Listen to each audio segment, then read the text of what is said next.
Rav Yehuda says in the name of Rav, every creature that HaKadosh Baruch Hu created in the world, he created both a male and a female, including the Leviathan. The Leviathan, the straight snake, and the Leviathan, the curved snake. And God created male and female and everything, including them.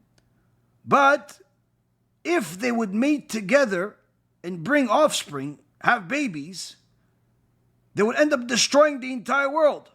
So what did HaKadosh Baruch Hu do? In order to make sure that they don't destroy the world, they don't have any babies, I can assure you the Torah is true, the wisdom within, divinely imbued. Science and numbers, they both testify. Proof of the Torah that none can deny. Knowledge beyond what men could conceive. Written in words that we still believe. The secrets of life in each ancient line, all leading us back to the source so divine. The Torah stands forever pure. Its truth endures so clear, so sure. From prophecies to history's might, it shines with everlasting light. No doubt remains, just look and see. The Torah's wisdom is the key. Through every test, it's clear as day. The divine truth will never sway. Always nice to learn with more people. The codes and patterns, they echo so deep. In letters and numbers, secrets they keep.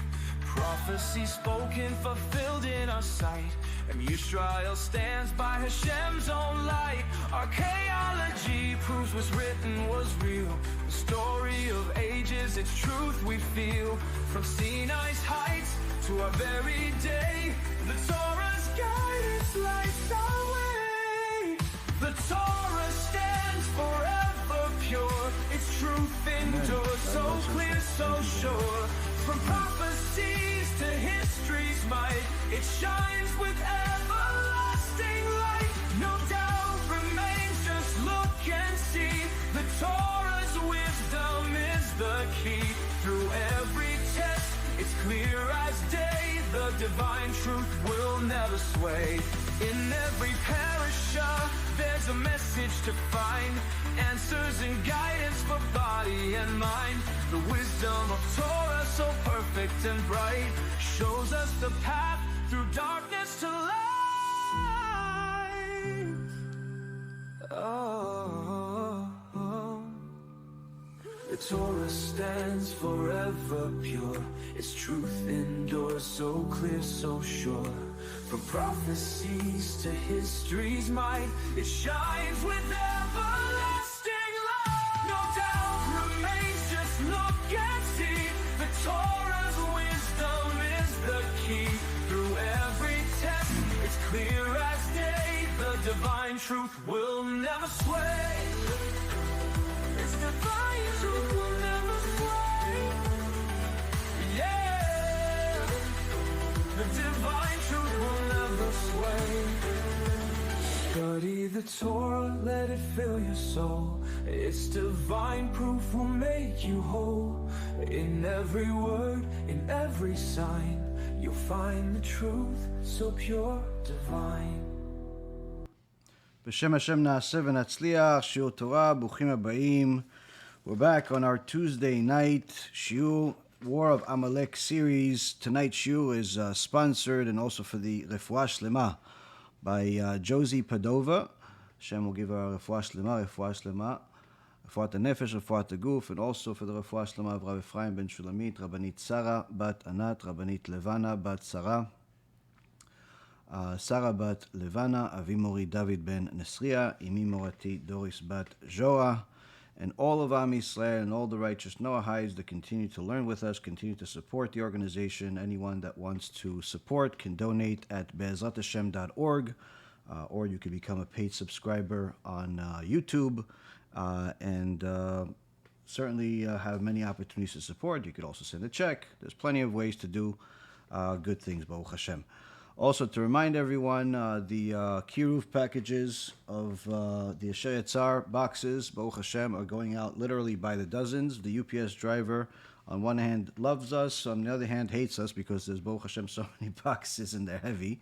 But we're sending them out all over the place, and Baruch Hashem, people love them. We're meeting a lot of new people, so that's a good thing. Also, for the Tikkun Brit that we just started, Shovavim. We started a mini-series of short films that are published on my channel, on the YouTube channel, each day this week. We already published 2 of them, and there's going to be a few more coming this week, Bezrat Hashem. If you actually want to do the ultimate tikkun of Tikkun Brit, aside from obviously doing tshuva, aside from obviously donating as much as you can, to publicize the Tikkun Brit film, we're making it easier for you. We have these cards. On the other side, there's the AI Rabbi. You distribute a bunch of these cards in your community, in the kosher markets, in the yeshiva, in the shuls, wherever there's Jewish people, and you're going to help a lot of people do tshuva, especially now. This is an auspicious time to do tshuva for Tikkun Brit. You can get these cards for free from our Kiruv store, kiruvstore.org. So, with that being said, Rabotai Karim, we're back to Rav Elchonon Wasserman, who, Baruch Hashem, has been guiding us as if he's speaking to us right now, right this very second. And after letting us know that really the ultimate problem that we have in the War of Amalek is that we're not using our weapon the right way. And the ultimate weapon, the only weapon to fight Amalek is the Torah. And the problem that we have is when people don't value Torah, they don't value Da'at Torah, meaning the actual words of the Torah and what is the bottom line, the words of the sages, and how they go together. The oral Torah and the written Torah, they go together. There's no such thing as one without the other. When we don't have an understanding of that, we don't have respect for the Chachamim, we end up losing the war before we started it. And the War of Amalek is not a war that was fought one time at the time of Moshe Rabbeinu, or perhaps another time with Shaul was supposed to fight them even more than he did. No. The War of Amalek, as the Torah itself says, this is a war from generation to generation. And the question goes, why did the Torah say that Milchemet Amalek is Milchemet me'Hashem be'Amalek bedor dor? That this war of Hashem against Amalek is from generation to generation. Why don't they just say forever? Should say forever. That's because, Rabotai Karim, that each generation has a new face to Amalek, a new version of Amalek. And even though the War of Amalek is in every generation, Rav Elchonon Wasserman is going to explain to us that each generation has a different type of Amalek, and therefore the fight has to be a fight that's different from the previous generation. And we have to know how to fight the fight of the day, rather than the fight of yesterday. And the big question we're going to address tonight is, who is the face of Amalek today? What are we going to do with them? This obviously, Amalek is the ultimate enemy of Hashem, ultimate enemy of the Torah, ultimate enemy of Am Yisrael. And needless to say, there's a fight that has to happen. And it's not something that a person can just be passive and say, oh, well, let somebody else do it. Because this is part of our mitzvot. This is part of our fulfilling the Torah. These are going to be the things that Rav Elchonon Wasserman is going to enlighten us with, and Be'ezrat Hashem, na'aseh v'natzliach. Now, as we said, Rabotai, the Milchemet Amalek is one that we have to deal with in our present time. It's not just something that we read about. And Rav Elchonon Wasserman is continuing the words that he learned from the Chofetz Chaim HaKadosh, and says as follows: Ba'avonotenu harabim, in our many sins, or meaning due to our many sins, anu somchim al divrei hakomer yoter me'al divrei Chazal. We are in a generation where people are relying more on the words of the priests and other forms of idolaters and heretics than they actually believe the words of the sages. אם אביי ורב הפוסקים מחליטים על פלוני שאיננו יהודים, אין אנו סומכים על זה, ועדיין הוא אצלנו בחזקת יהודי. אבל אם הכומר יעיד בחתימתו על אותו האיש שיצא מכלל יהודי, אז גם אנחנו מכירים אותו לנוכרי. Here he's telling us, in the name of the Chofetz Chaim, that we find ourselves in a generation where people are relying on the words of the priests, the YouTubers, the heretics, but not the words of the sages, not the words of the Chachamim of today, not the words of the Chachamim of the previous generation. To such an extent that if in our Gemara, our sages Abaye and Rava paskind that this particular person does not meet the halachic qualifications of a Jew, and therefore the person is not a Jew. No, but the heretics say, no, we love everybody. He's a Jew in our eyes. But if a priest says he's not a Jew, you know what? If the priest says he's not a Jew, then he must not be a Jew. This, Rabotai Karim, may sound strange to you, may even sound something that's hard to believe, but we'll see and we'll dig and we'll realize that the words of the Chofetz Chaim and his Talmid Rav Elchonon Wasserman are as true as ever. Because every generation has a new face of Amalek, many times people are fighting in the dark, not really realizing who and when and what. At the time of the Maharil Diskin, some 100 years ago plus, he actually canceled a decree that was in Yerushalayim which forbid the yeshivot, the teachers, from teaching English in schools. Now you'd ask yourself, why was there even a decree not to teach English? And why would he cancel it? Him along with other chachamim.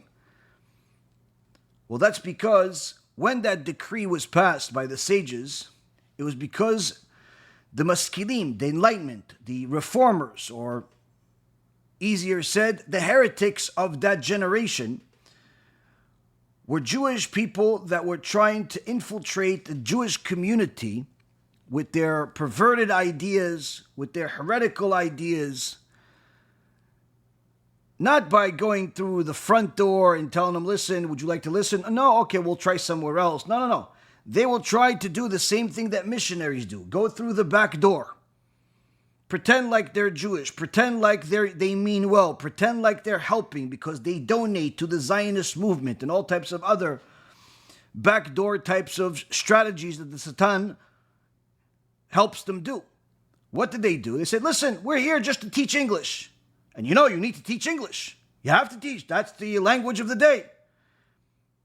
Because as soon as they let them in to start putting English into the school, say, well, listen, not only you need to learn English, you also need to learn Spanish, French. You have to also learn geography. You have to learn this. You have to learn all types of things. And for a couple of different reasons. Number one, because during these types of classes, they were able to teach the language, but with words that are going to pervert the minds of the young kids, the innocent kids that do not know everything that is false and don't know how perverted the mind of the heretics are.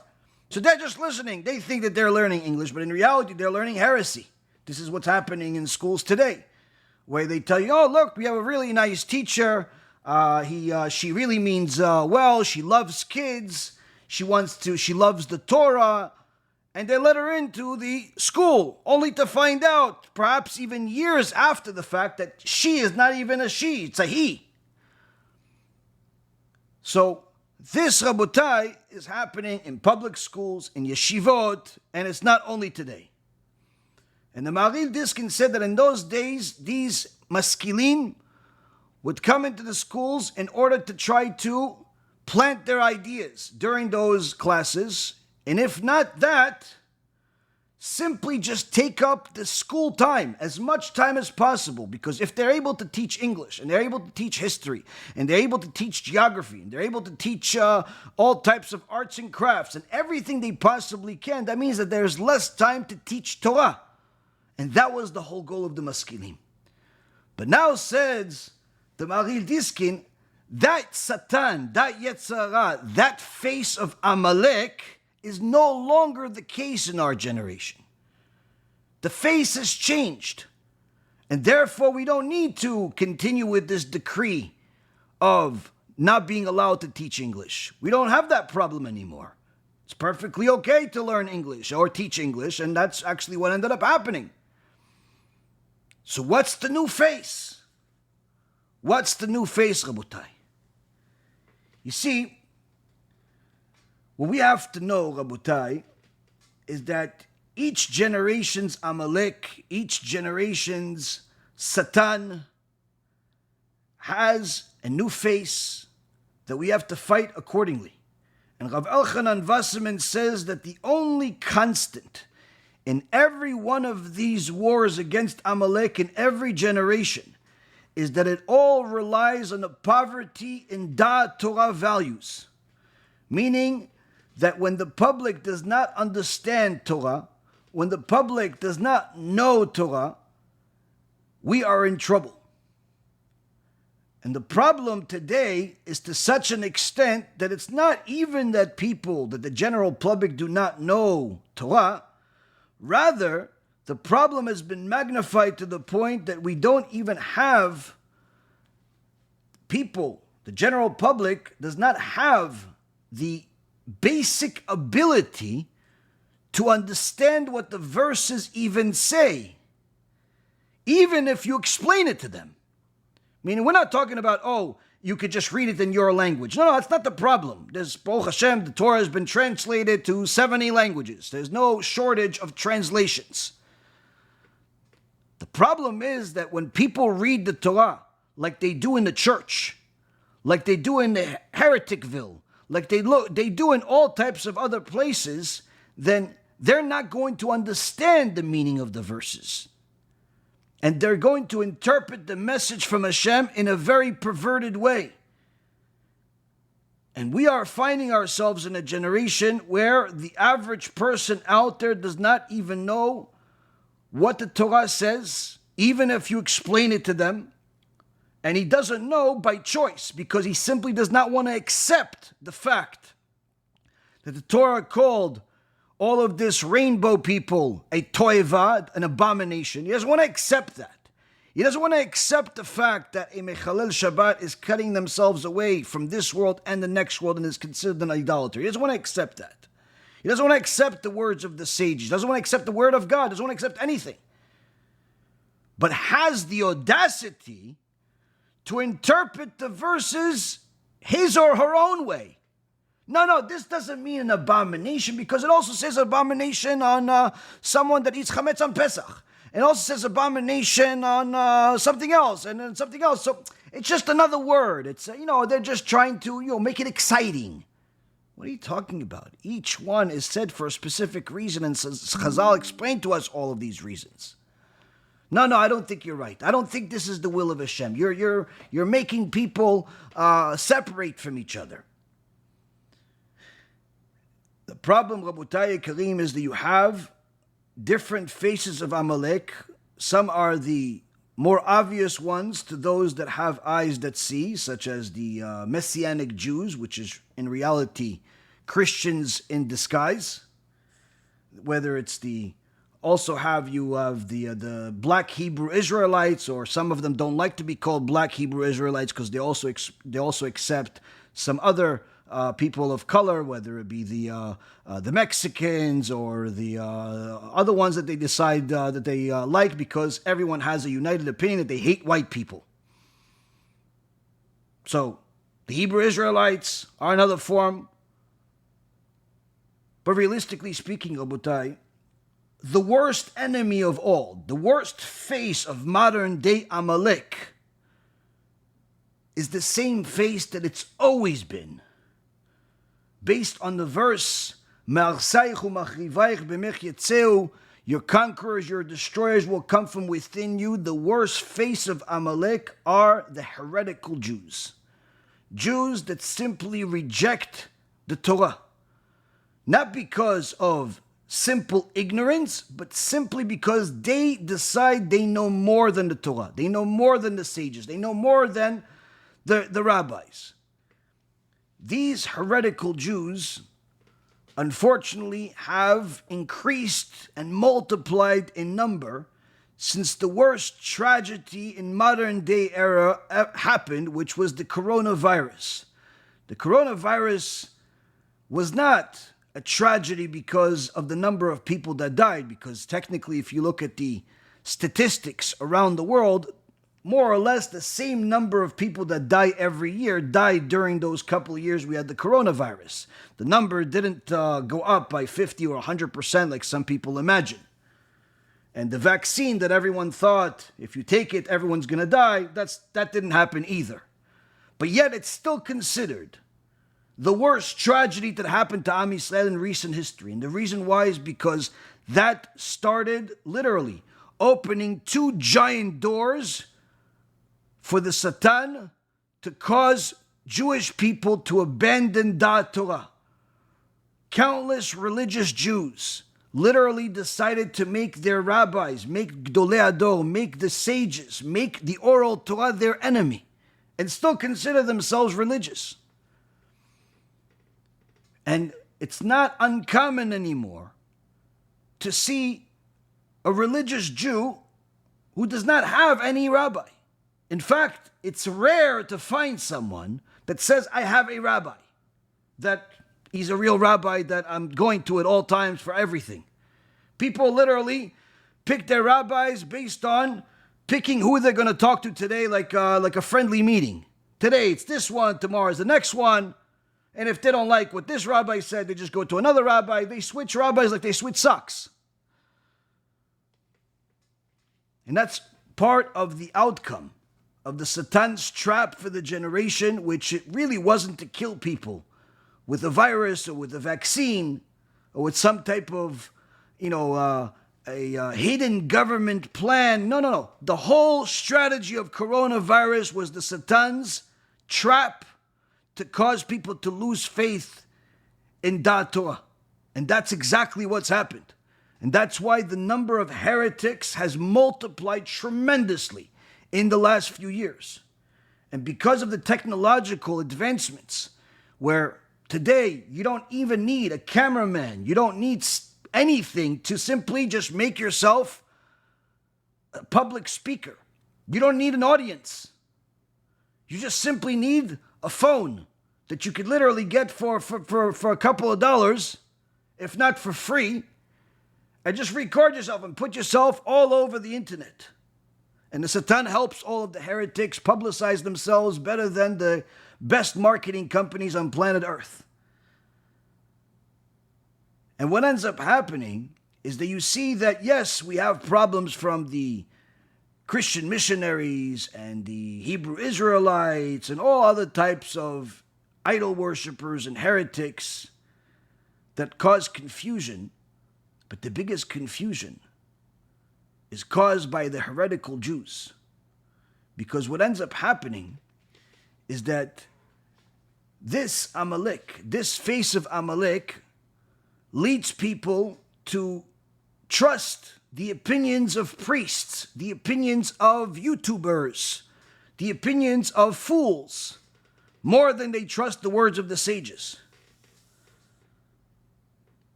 And that's in essence what the Chofetz Chaim is saying here. That you have a situation that people would listen to words of the sages,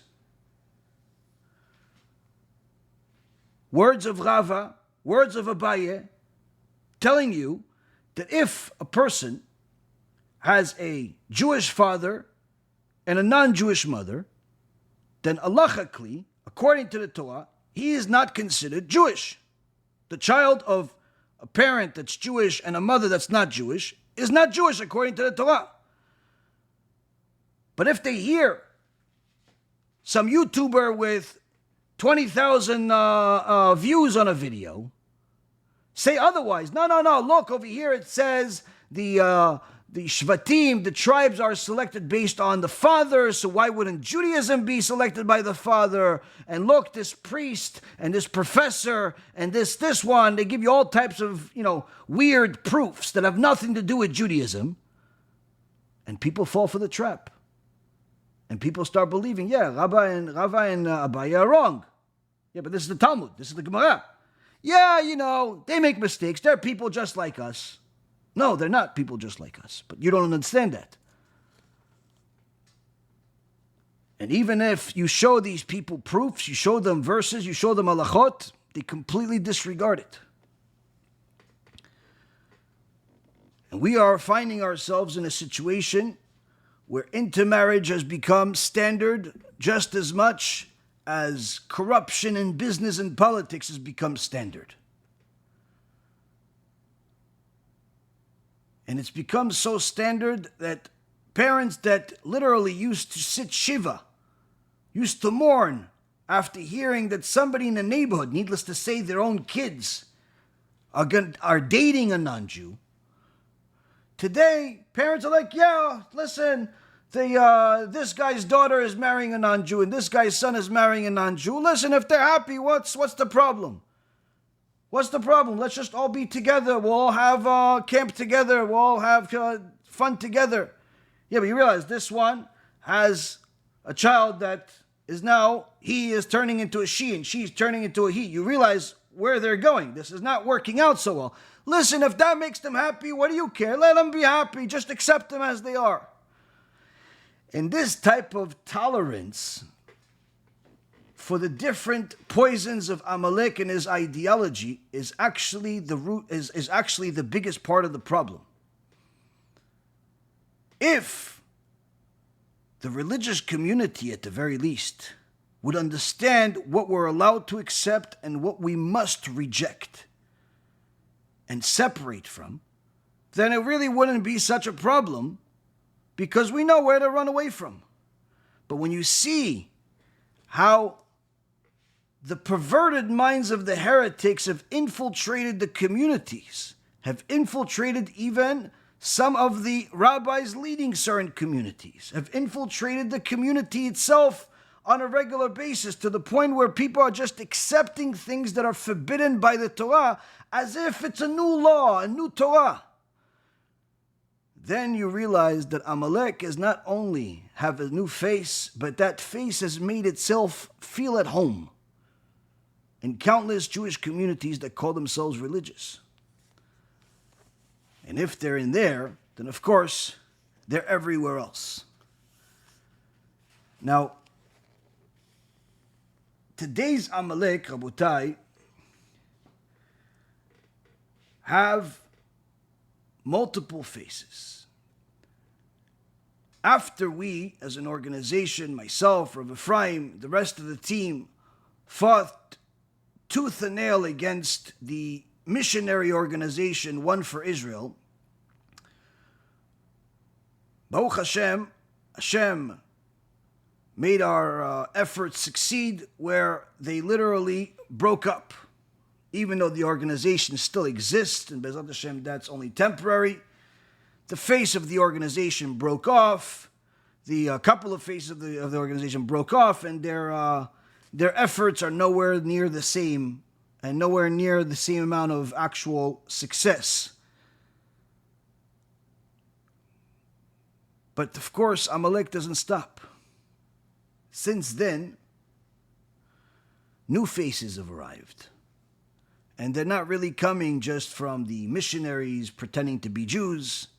No, they're actually coming from the Jewish world, in some cases pretending to be rabbis.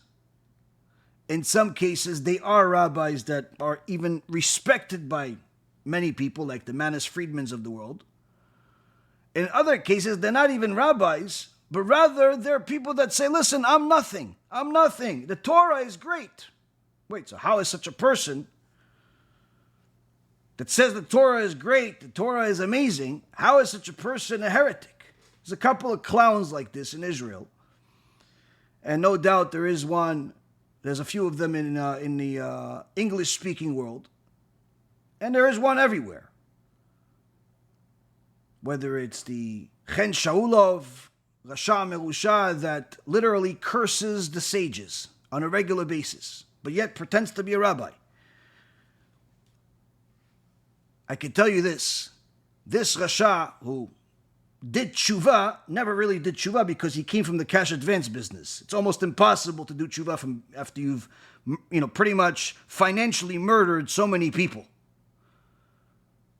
So this Rasha that came from the cash advance business then pretended to be a rabbi and learn Torah and piggyback off of his righteous brother and his success in the rabbinical world, in the Kiruv world.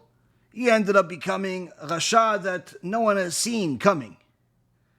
But if that wasn't enough, there's also another Rasha that, decided to build himself a stage, this Daniel Borisov, I think his name is, Shimra Yerkav, that, again, also started off good, started off putting on tefillin and started talking about, Judaism, and then he started getting poisoned by what was happening in the media and the coronavirus and everything else, and today he simply decided that he is nothing, but the sages are also nothing. Like he compares himself, no, he's nothing, but he knows more than the sages. And only the Rin Torah is valid. The oral Torah, the Halacha, no, not any, in so many words, these two and others like them have become the new missionaries, affecting and infecting the Jewish world with poison to the point where people say, listen, even if I don't agree with him on everything, he still makes sense on some points. Even though I don't agree with him on everything, I like the way he speaks.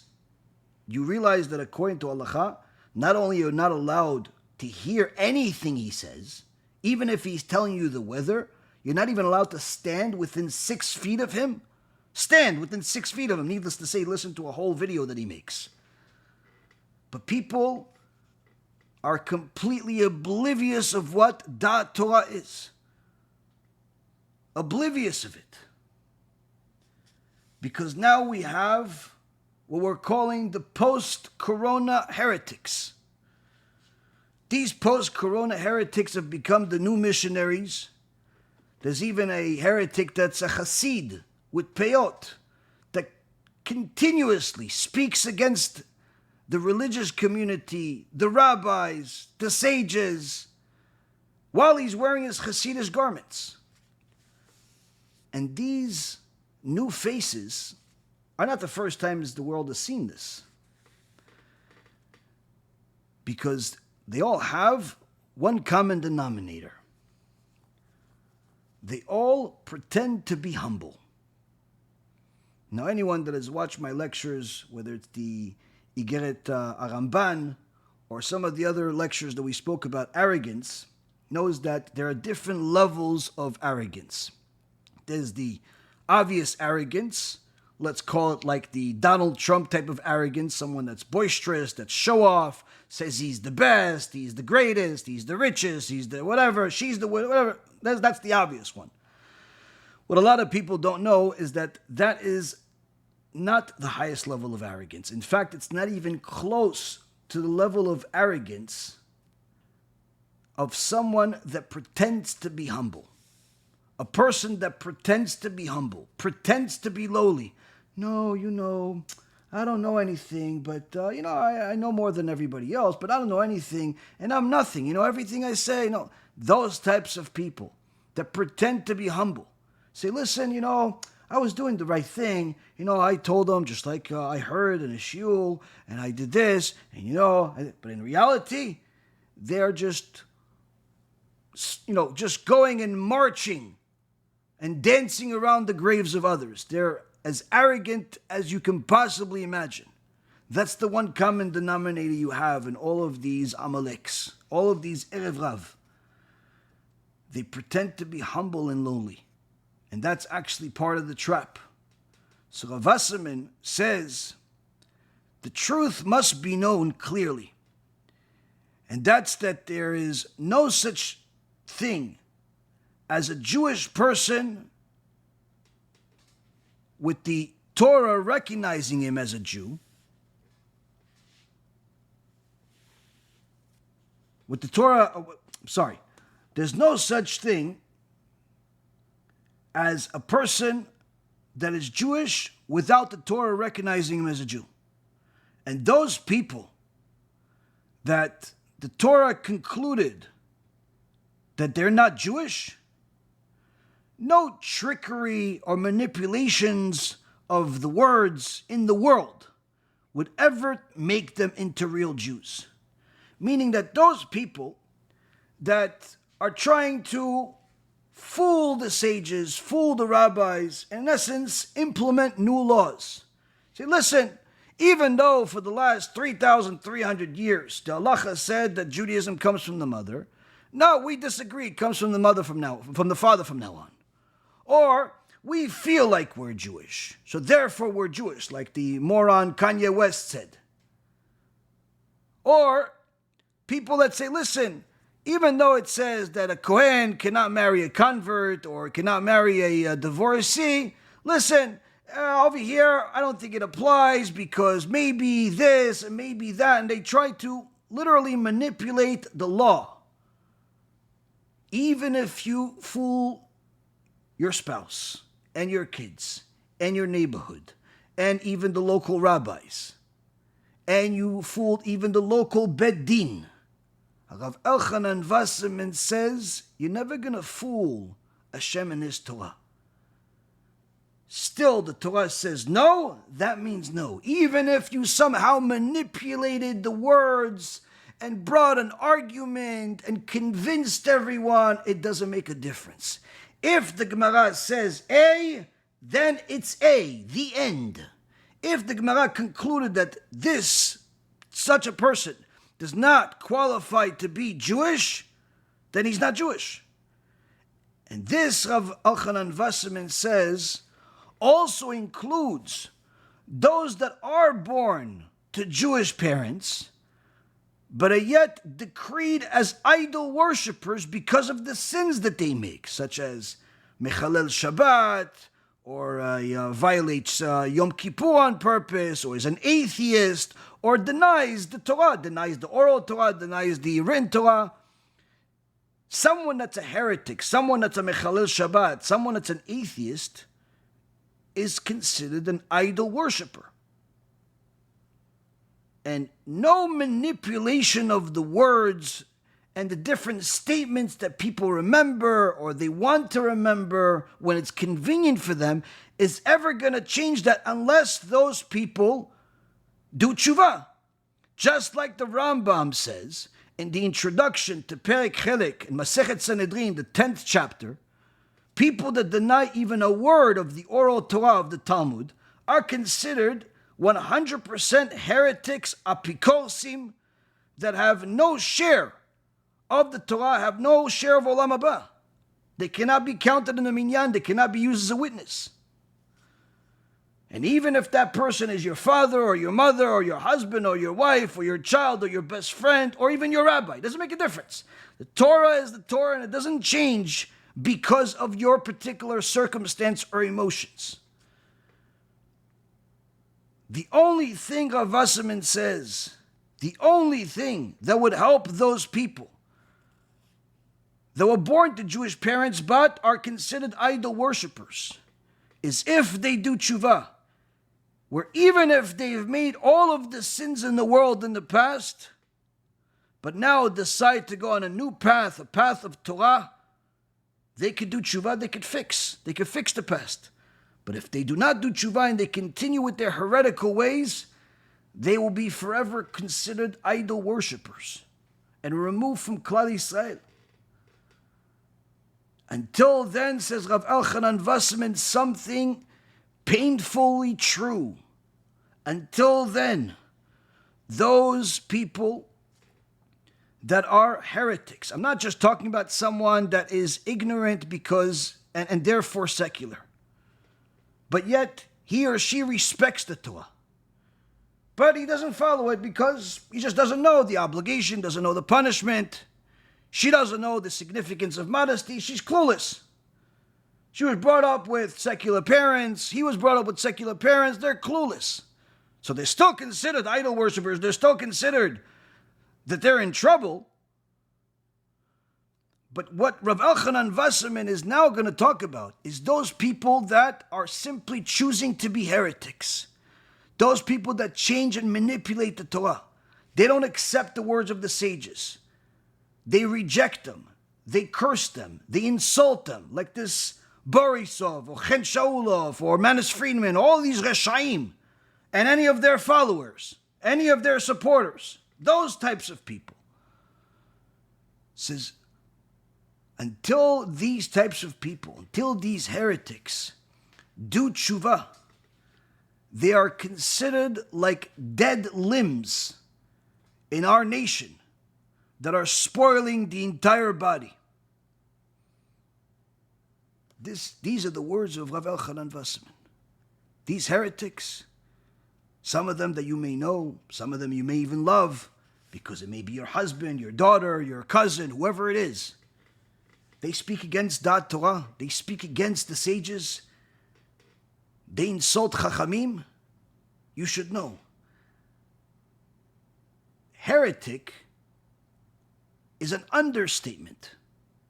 Rav Elchonon Wasserman is saying that person that you know that is a heretic, he is considered like a dead limb that's killing the rest of the body. The rest of the body being Am Yisrael. A dead limb, Rabotai, is much more dangerous than if the limb was completely cut off.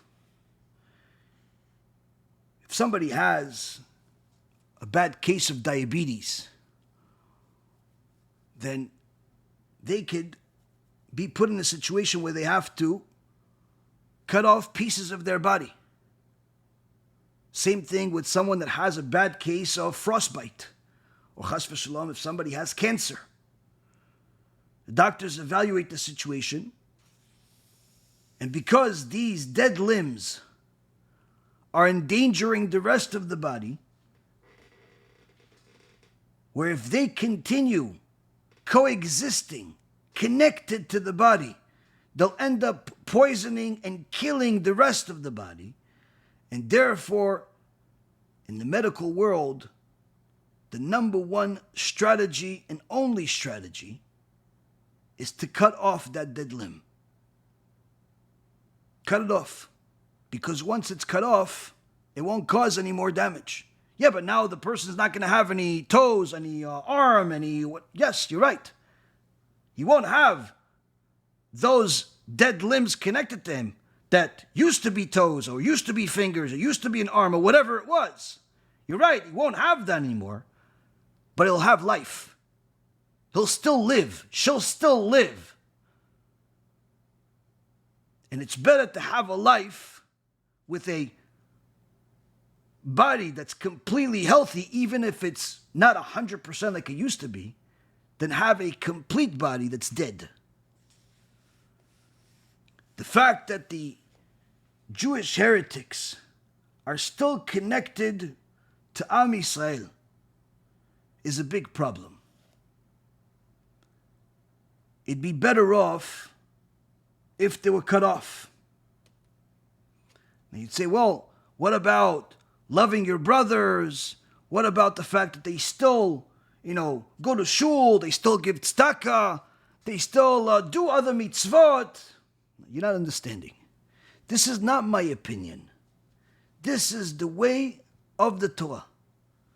And to give you a few examples, one of the great Chachamim of the previous generation, Rabbi Charif. Rabbi Charif fought tooth and nail against the Maskilim, against the reformers. And some of them found themselves in his keilah, and they came to the Rabbi, and they said, listen, Rabbi, if you don't change different parts of the Siddur prayer, we're going to Christianity and converting. They didn't like the parts of the prayer that talk about returning to Zion, returning to Yerushalayim. Because they said, listen, Berlin, Germany's Berlin, that's the New Jerusalem. They didn't want to go to Israel. They didn't want to support Israel. They wanted Berlin to be the new capital of the Jews. That's how far removed they were from the truth. And they thought that Rav Charif was going to put his head down and say, listen, I can't lose so many members of the keilah, of the community, like unfortunately some other rabbis would do. But to their dismay and surprise, Rav Charif started laughing. Because, okay, So that means I'll have more fish. Thank you. What? More fish? What fish? What are you talking about? He goes, oh, you don't know.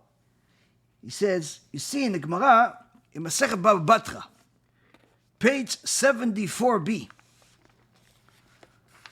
it talks about how two of the sages were on a boat, Rabbi Eliezer and Rabbi Yoshua.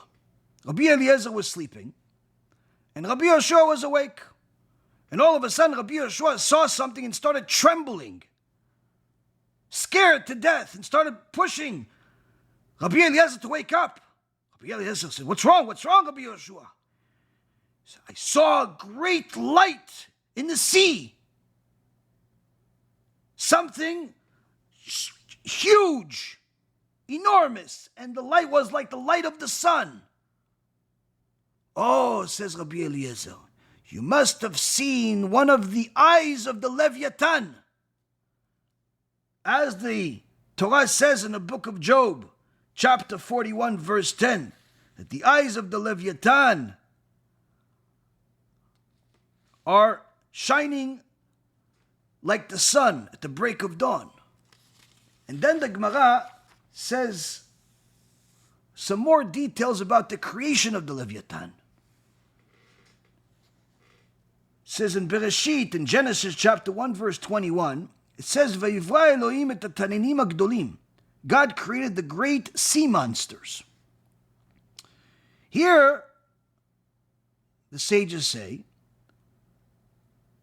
the great sea monsters is referring to the re'emim of the sea. A re'em is known as an enormous animal. You find it in several places, no less than 9 places, in the Torah, in the Tanakh. Rabbi Yochanan says, yes, what is these, it's re'emim, what is these re'emim of the sea?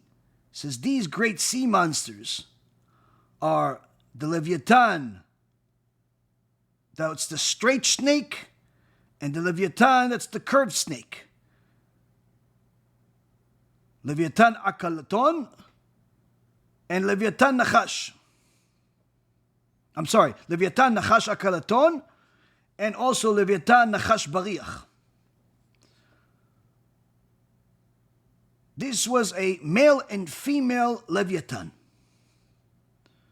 that HaKadosh Baruch Hu said to the prophet Isaiah, chapter 27, in verse 1, that these two types of Leviathan were male and female, that on that day when Mashiach, when Hashem sends the Mashiach, God with his hard, great, and mighty sword will judge Leviathan, the straight snake, and Leviathan, the curved snake, and he will kill the serpent in the sea.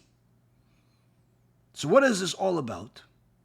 Rav Yehuda says in the name of Rav, every creature that HaKadosh Baruch Hu created in the world, he created both a male and a female, including the Leviathan. The Leviathan, the straight snake, and the Leviathan, the curved snake. And God created male and female and everything including them, but if they would mate together and bring offspring, have babies, they would end up destroying the entire world. So what did HaKadosh Baruch Hu do? In order to make sure that they don't destroy the world, they don't have any babies, he castrated the male, so he's not able to have any children, even with other creatures, and he killed the female and salted it to preserve it as food for the tzaddikim when the Mashiach arrives. As it says in Isaiah chapter 27. He also created some other behemoth, big other animals, which we'll talk about perhaps in a different time. So now, Rav Ezer Charif says to these Maskilim, so you see, Hashem promised us that if we're tzaddikim, one of the ways we're going to celebrate when Mashiach comes is we're going to eat from this big, giant, kosher fish that Hashem has been preserving for us for nearly 6,000 years. But if there's a lot of tzaddikim, then I'll end up getting a small piece. But now that you guys are leaving, great, that means my piece is going to be bigger. The Maskilim did not expect this type of response. They thought they're going to scare the tzaddik into changing our Torah, into changing our customs. But when they saw his reaction, they realized nothing is going to change him. To go against the Torah, to go against the sages. They didn't go and convert to Christianity. Instead, they went and found a different rabbi to bother and see if they could convince the next one.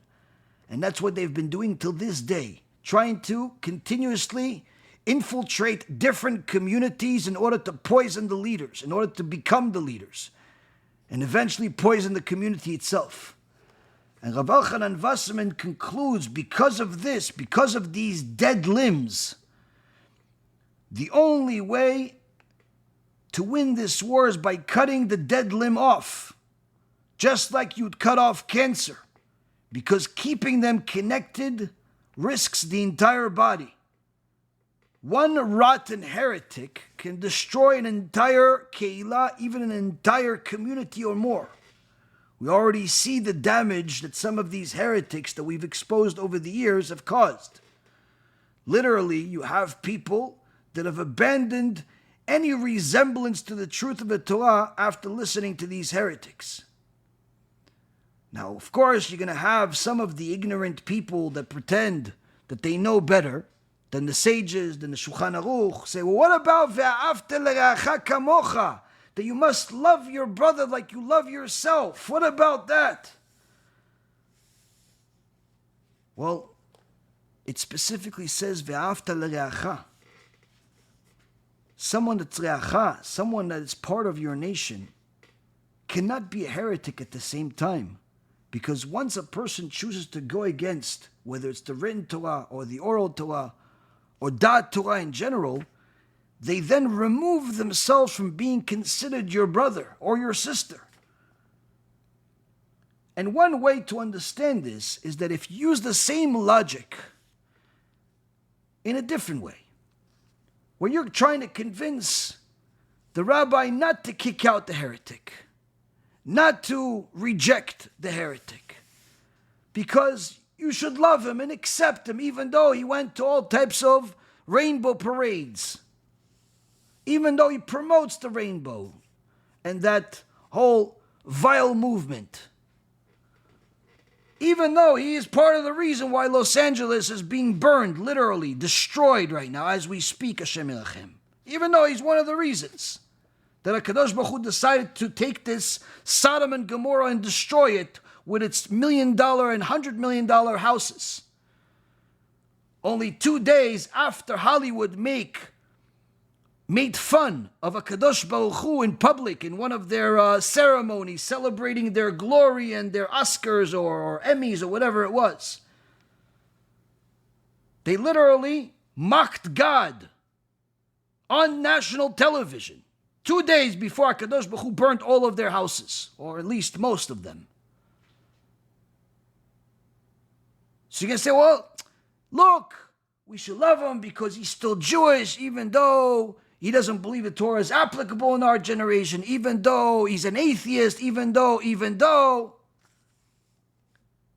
Now, let me explain something to you.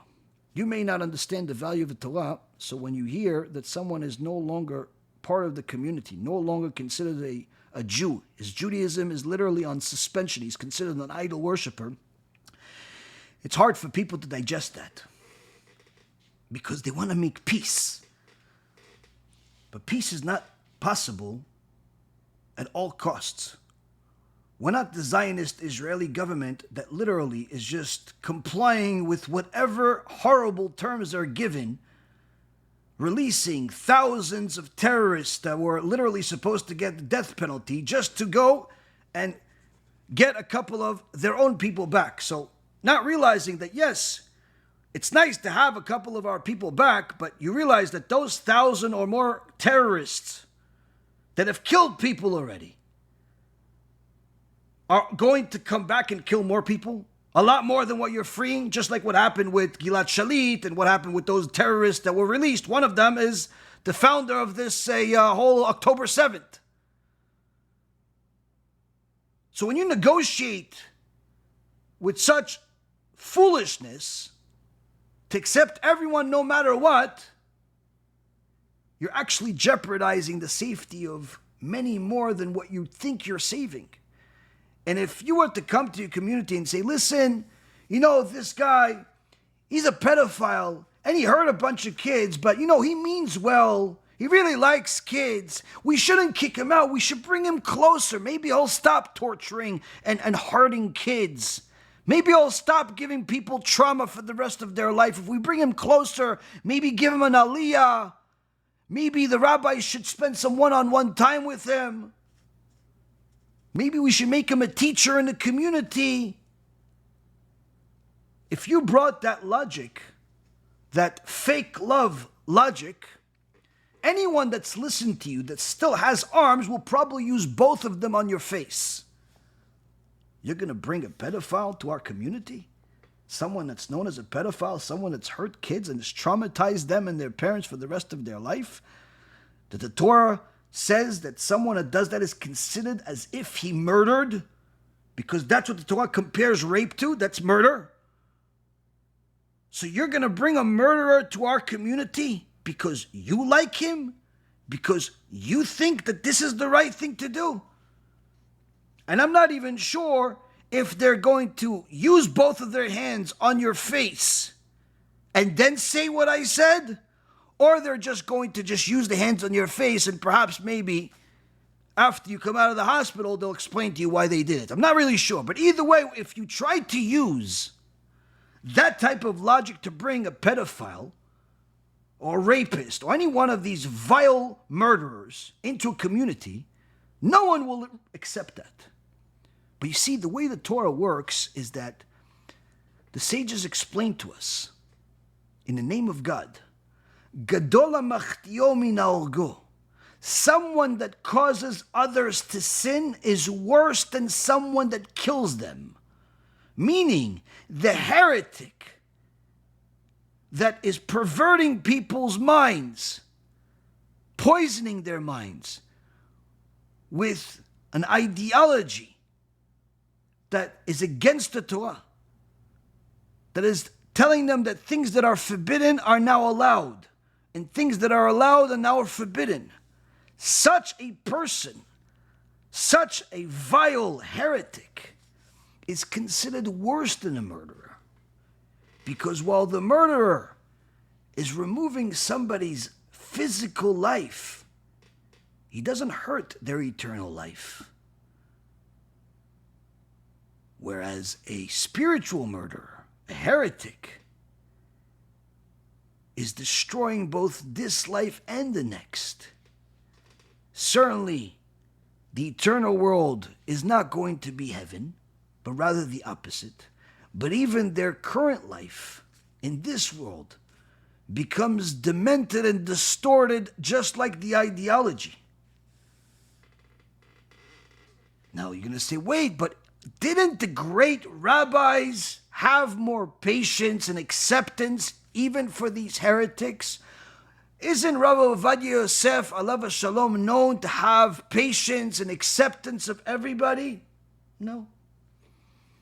And a couple of examples of that are these stories I'm going to tell you. Rav Ovadia Yosef was known to have absolute love for Am Yisrael, so long as they had respect for the Torah.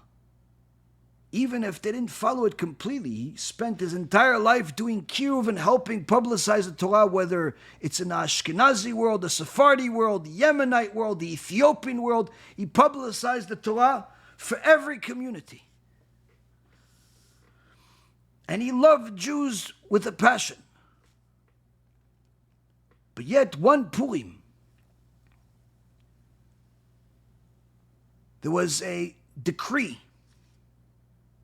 by the head of education in Israel, a Rasha named Yossi Sarid, that was literally responsible for destroying the educational system in Israel.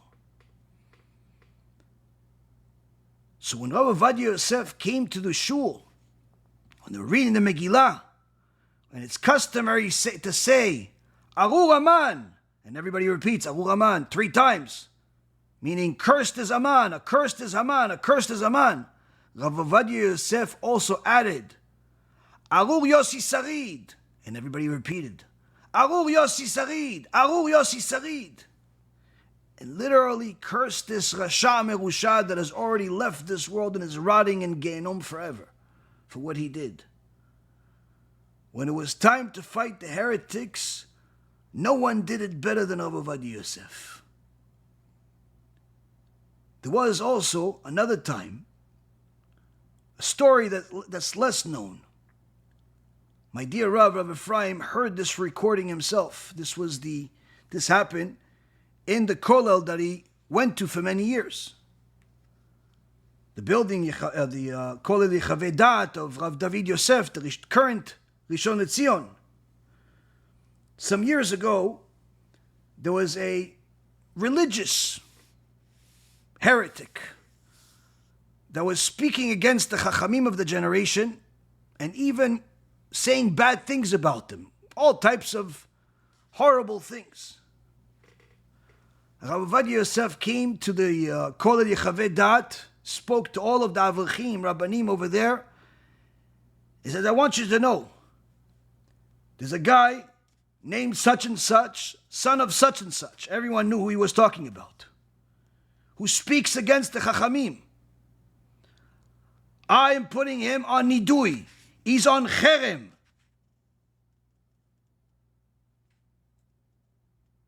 And he has no share of this world or Olam Haba. And he won't live past this year.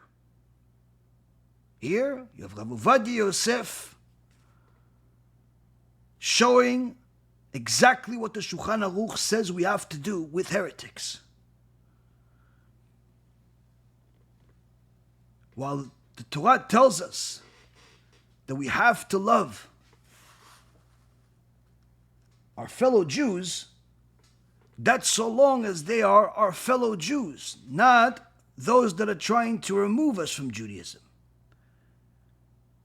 And teaches us that yes, there's a time to do kiruv, even with people that are completely secular and clueless. There's a time also to rebuke people. And there's a time to be angry, to fight for the Torah, to fight for the truth of the Torah. This is how a father, a leader, is supposed to act. To think that you can just love everybody and everybody's going to love you. The Gemara itself testifies. If everyone in the community loves the rabbi, then he's the problem. Because it's not possible for everyone to love you if you're actually doing your job as a rabbi, as a leader. You have to be rebuking some people, so they're probably not going to like you for that time. You have to be telling people the truth, so that means that some people are not going to agree with you at some times. But if everybody loves you no matter what, that means you're not being a good rabbi. And therefore, Rav Elchonon Wasserman says, when there is a dead limb, and you want to save the body, the only option then is to cut it off. And what about those heretics that insist on calling themselves Jews, says Rav Elchonon Wasserman? You must know that this opinion of theirs, that they are Jews, no matter what, even without keeping the Torah, is just like all of their opinions that are against Da'at Torah, because their opinions are built on top of a fraudulent foundation that says that you can be a Jew without following the Torah and the mitzvot. This type of conclusion that the heretics have aims to uproot the entire Torah. And unfortunately, this fraudulent ideology is still affecting us even in the religious communities. And many times, those that are knowledgeable and even in a leadership position stay silent and don't tell the people the things that they're supposed to hear from the leader. And this leads to heresy growing even within the community. Another example of how Gdolei Yisrael dealt with heretics is something that you see today, when people tell you, listen, if God is real, I want him to make a miracle for me right now, and then I'll be religious. If he gives me this right now, I'll do it. I'll become more religious than you, Rabbi. You ever hear those types of people? They have a complete misunderstanding of the creator of all creations, the king of all kings, HaKadosh Baruch Hu. They have no concept of anything bigger than themselves. So they think that HaShem is going to bow to every one of their commands. Well, why? If it's so easy for him, why can't he just make me a miracle? Rabbi Yisrael Misalant had one of those people in a community, where after traveling for a while, he came back to the community, and he saw that one of the community members, that was religious, is now without a beard, without a kippah. He says to him, what happened? What happened to you? No, Rabbi, listen, I'm not even sure if God exists. I don't know, I'm completely, just have to take a break. What happened? So the guy tells him, listen, one of my Maskilim friends, one of the heretic friends that he has, bad choice in friends, obviously, was saying, look, you believe in this God, that he could do everything, that he wrote this Torah. I'll prove it to you that he doesn't even exist. Look. And he shows him his plate full of pig. He takes one of these sausages. He says, listen, if your God is real, he said that not to eat pork, right? Well, I'm going to eat it right now. And if he's really going to kill me right now, I'll die from choking. And I was sure, he says, that this guy was going to die. How he was scorned God in such a way. Not only he's eating pig, but he's even daring God to kill him. I was sure he's going to die. But to my surprise, he took a bite, and another bite, and another bite, and the whole time he's laughing. And then after that, I said, well, if God didn't kill him, maybe there isn't a God. Rabbi Yisrael Misalant went to this person's house. He didn't rebuke him right away. He wanted to cleverly wait for the perfect moment. And when he came to this guy's fancy house to speak to him, put some sense back into him, waiting for the perfect moment, during that time, this guy's daughter came in to the house. Little kid, jumpy and happy, and she has a new certificate in her hand. She says, Abba, I'm the best. Oh, I know you're the best. What is you the best on? Look, I won. My teacher told me that I'm the best piano player in the entire class, in the entire school.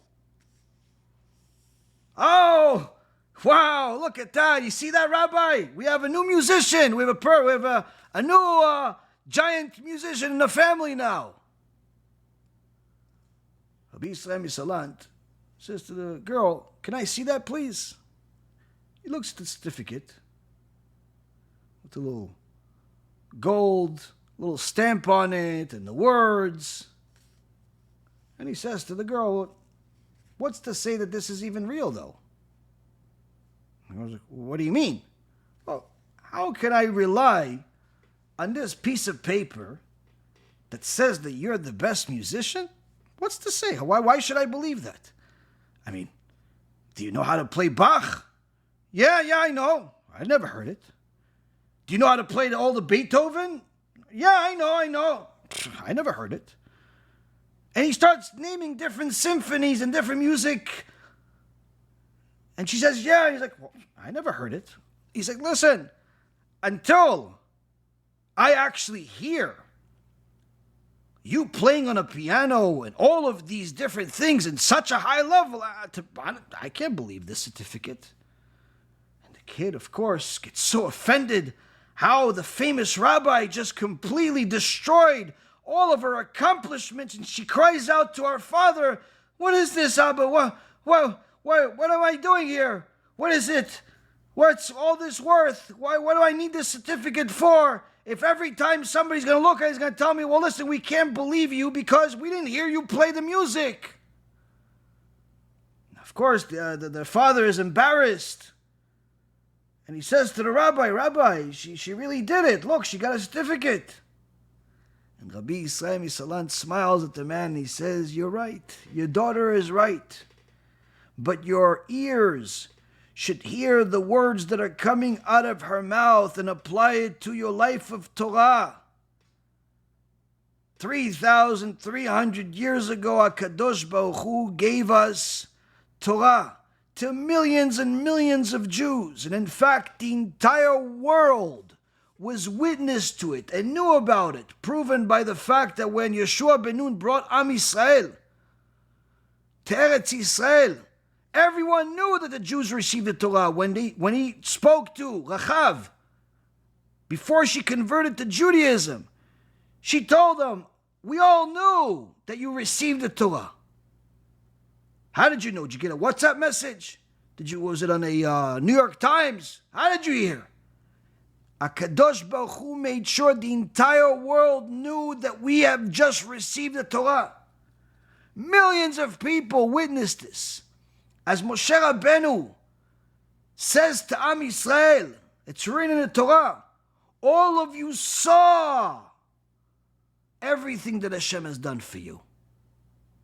You didn't just hear about it, talk about it. All of you saw what HaKadosh Baruch Hu did.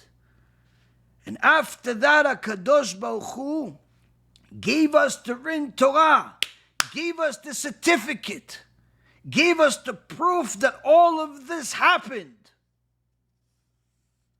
And for 3,300 years, we have been living by this.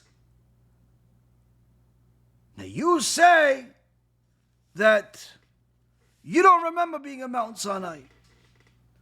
And perhaps you want HaShem to make you a new miracle.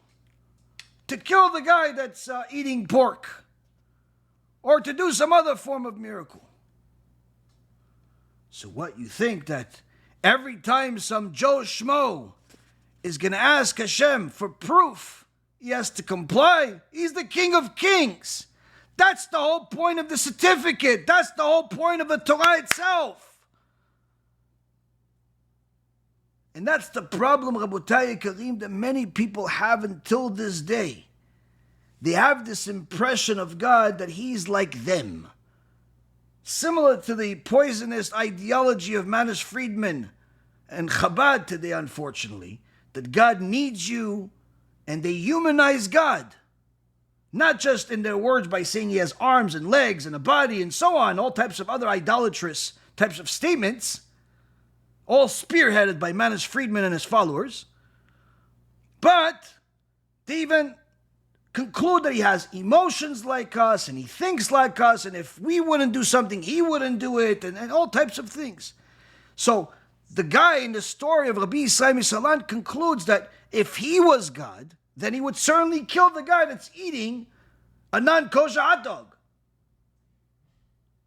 Did you forget that in the very same Torah, in our prayer, it says, El Rachum V'Chanun Erech Apayim, that He's a merciful God that does not punish right away. He doesn't act like you. He's not a gangster like you. He's not quick to anger like you, hot-tempered like you. He's nothing like you. He doesn't think like you. And the moment you equated yourself to HaKadosh Baruch Hu in any way, shape, or form, your path of heresy was straight to Gehenom. And unfortunately, Rabotai, this type of issue is not something you're going to find in the secular world only. This is something you're going to find even in your local shul. En bait she'en bomet. There's no house that doesn't have a dead body. It says, they said in the Torah about Egypt, after the plague of the firstborn. Every place has one of these heretics, two of these heretics or more. Shem Yachem. And what happens with these heretics? They're very, very active in their missionizing. They don't stay quiet with their heresy. They must publicize them. They must speak against the sages, against Chachmei Israel, against the Torah scholars, against the Avrechim, against Da'at Torah, against the Talmud, against different parts, and mix them up and with all types of poisonous thoughts. Now, if you are to try that same thing with a doctor, a lawyer, a police officer, a pilot, how would that look? If you told a police officer, listen, prove to me that you're a police officer. Police officer will tell you, what do you mean? I have a badge. Yeah, but maybe you just bought that online. How do I know you're really a police officer? Well, you'll know in a few minutes when I put you in jail. No, but I mean, how do I know? Maybe you're a fake. Maybe you're this. Or if you went to the doctor and you look in the doctor's office, they usually have many of their certificates and achievements on the wall. So how do I know you're really a doctor that graduated from these universities? Maybe you're not really a spinal surgeon or a heart surgeon. Maybe you're a veterinarian. Maybe you went to school and you really got a certificate for medicine, but really to be a vet, to work on animals. And you figured animals, people, same thing. Some are on 4, some are on 2. How do I know you're really a doctor? How do I know you're an expert? I'm not going to believe you until you prove it to me. What's the doctor going to say to you? If you went to a lawyer and he said the same thing, how do I know you're a lawyer? Maybe you're the criminal. Maybe you're the one that stole. Maybe you're the one that's... How's the lawyer going to look at you? Now, obviously, a normal person is not going to do that. He's not going to question the police officer. He's not going to question the doctor. He's not going to question the pilot. How do I know you're really a pilot? He's not going to do any of that. Why? Because he has some common sense. There's enough reasons to believe that these people are what they are. But yet, when it comes to the Torah, he's not going to use that same logic. When it comes to the Torah, he's going to conclude that he knows more than the Torah scholars, that he knows more than the Rabbi, that he knows more than Gdolei Israel. He knows more than people that have dedicated decades and decades of their life to studying every ounce of Torah they can get their hands on. And him, with his first grade level of reading, has concluded that he knows more than the greatest Chachamim of his generation, the greatest Chachamim of the previous generation. He knows more than the Rambam. He knows more than Rabbi Akiva. He knows more than David HaMelech. He concludes. How come you didn't do the same thing with the doctor, with the lawyer, with the pilot, with everybody else? But when it comes to Torah scholars, when it comes to the world of Torah, you concluded easily that you know more than everybody else. That everyone is wrong until they came to you. You rediscovered the sun. That's because, Rabotai Karim, when a person does not have respect for the Torah, respect for Da'at Torah, they're not going to see the need to have a rabbi. They're not going to see the need to go with what the halacha is. They're not going to see the need to listen to anyone. In so many words, they actually become more rotten as a result of them doing tshuva, as a result of them learning a little bit of Torah, where instead of the Torah becoming the cure for life, it becomes the poison of death for those people. The moment a person loses respect for Da'at Torah, he literally becomes an enemy of the public as well as an enemy of him or herself. Rav Shach did not skip a beat when it came to speaking the truth. In one of his famous speeches, speaking against the heretics, a speech that was questioning, what makes you Jewish? Those people that are not following the Torah, not following the mitzvot. What makes you still think you're Jewish? Just because you live in Israel, that makes you Jewish? And he gave a speech that literally got to all four corners of the world, caused a lot of noise. And in there he says as follows, Alpaim shana anachnu levad biyadim rakod. 2,000 years we are alone with empty hands. En lanu neshek. We don't have weapons. So how do we survive? We won. We are here standing and existing. And what's the secret? The miracle is that I am a Jew and I am stronger than them. Even if they kill me, my children will stay alive because I did not disconnect myself from my forefathers, and neither will they. I went in the directions of our father, in the directions of our grandfather, in the directions of our grandmother.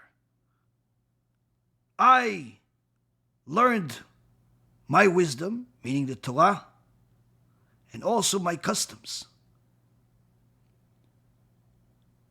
But you, the secular Jew, you say you're still a Jew? You have a Brit Milah? Do you even know your traditions? What is your traditions? What are your customs? English? What are your traditions? Do you even know what you're reading when you open the Chumash? Do you understand the words?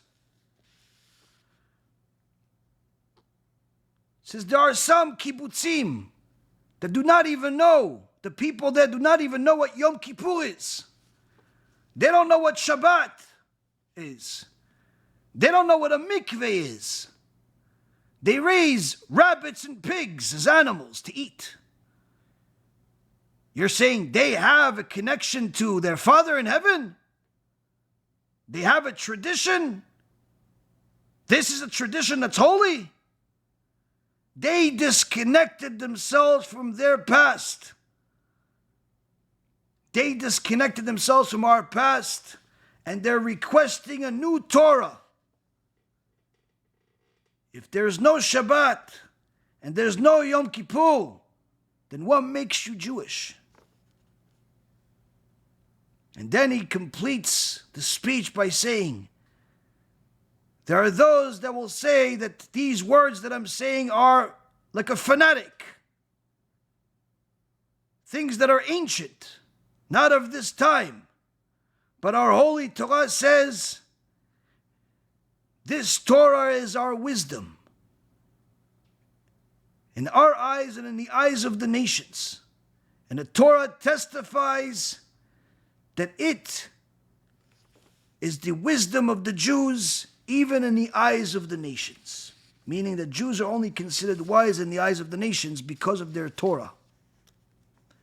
Now after this speech went public, a bunch of secular Jews from the kibbutz came to the neighborhood of Rav Shach and protested outside his house. He came out. He says, you want me to tell you why I said what I said? Come inside my house. And a bunch of them went inside his house. And for the next while, Rav Shach spilled the blood of his heart from the pain and agony that he has over their secularism, over their heresy, explaining to them what a Jew is. And many of those people ended up doing tshuva as a result and abandoned the heretical ways. When a person understands that when we speak these words, it's not to cause turmoil, but rather to preserve the nation. Because if we're going to follow the ideology that everyone is welcome as they are, no matter what, even if they're against the Torah, then what we're doing is we're quickly killing the entire nation. That's what Rav Elchonon Wasserman said. That's what the Chofetz Chaim said. That's what Rav Shach said. That's what Rav Ovadia said. That's what the Gemara in the Shulchan Aruch says. That's what the Rambam says. That's what HaKadosh Baruch Hu says. So long as we allow the heretics to remain under the same roof, we are putting the entire body in danger. The Malbim, who had to fight against the Maskilim tooth and nail to the point where they almost got him killed, was once shown a Bet Midrash in an area where there was a lot of Maskilim, a lot of heretics. And he says this Bet Midrash is like Tevat Noach, the Ark of Noach. Why? The Torah says that to protect what's inside the Ark, HaKadosh Baruch Hu said to Noach to put kofel, certain type of chemical, around the Ark. He says outside of this Bet Midrash is all the kofrim, all the heretics. Same word, kofel. Gdolei Yisrael never feared going to war against the heretics publicly. This whole ideology of maybe you could discuss it with them, maybe you could see and have them explain to you why they said what they said. If somebody says things that are against the Torah, whether it's the written Torah or the oral Torah, publicly, or they write it, you don't need their explanation. What they said is what they meant. That's the way it's understood. That's what Rav Elyashiv, when he saw the words that Lord Jonathan Sachs wrote in his book, Rav Elyashiv Gdol Ador Paskin, that he is a heretic until he not only changes these words, but he removes all of the books from the stores, which Lord Sachs did not do. Even when he said, no, I made a mistake, I didn't mean that, he still did not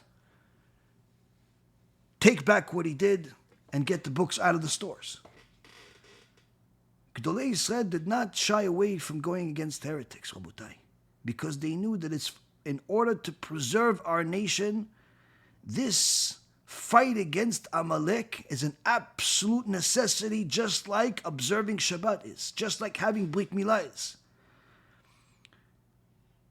And when the Chachamim were put on the same stage as the heretics, they didn't pretend to be friends. When the Malbim was put on stage in an event that was apparently funded by 5 Maskilim leaders, they told him, you have to say something nice about them. As soon as he got his opportunity to speak, he said, you see these 5 Maskilim, they are Keneged Kol HaTorah Kula, the 5 books of Moses. Wow, they're negative, meaning they're against the entire Torah. They violate every part of the Torah. Gdolei Yisrael did not skip a beat, did not mince their words, did not stutter. When it came time to helping people do tshuva, they did everything possible to help. When it came time to going against the Reshaim, they did everything they possibly could to fight the fight that everybody knows this is the fight. These are the footsteps we must all follow to remove the dead limbs from the body that's already suffering. And once we do, perhaps, Rabotai, there'll be enough to save for us to celebrate one day and eat the portion of the Leviathan that HaKadosh Baruch Hu has reserved for each and every one of his righteous people.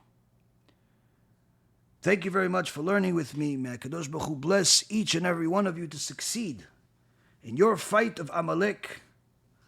And Be'ezrat Hashem, each person will take the opportunity to publicize Torah, to publicize this and many of the lectures that we have, the USBs that you can get on the Kiruv store or the Yeshaya Tzar or the books, to publicize as much Torah as possible and to also donate, to help us pay for all of these extremely expensive books and USBs and cards and everything that we're doing.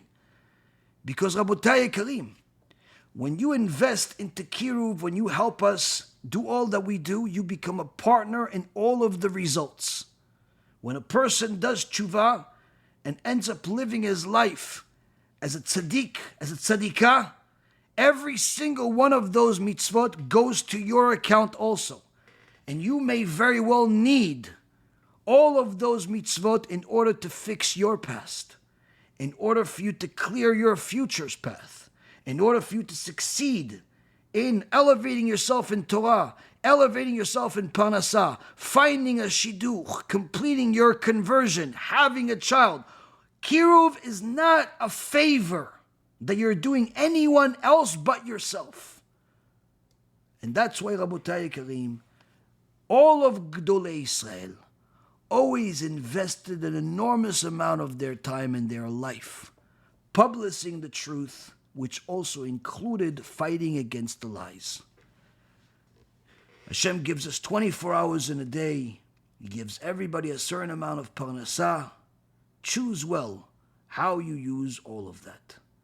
And anyone that wants to choose wisely can go to be'ezrathashem.org, and Be'ezrat Hashem will become partners over there. Call to Bracha B'Hatzlacha, and Be'ezrat Hashem will learn again later this week.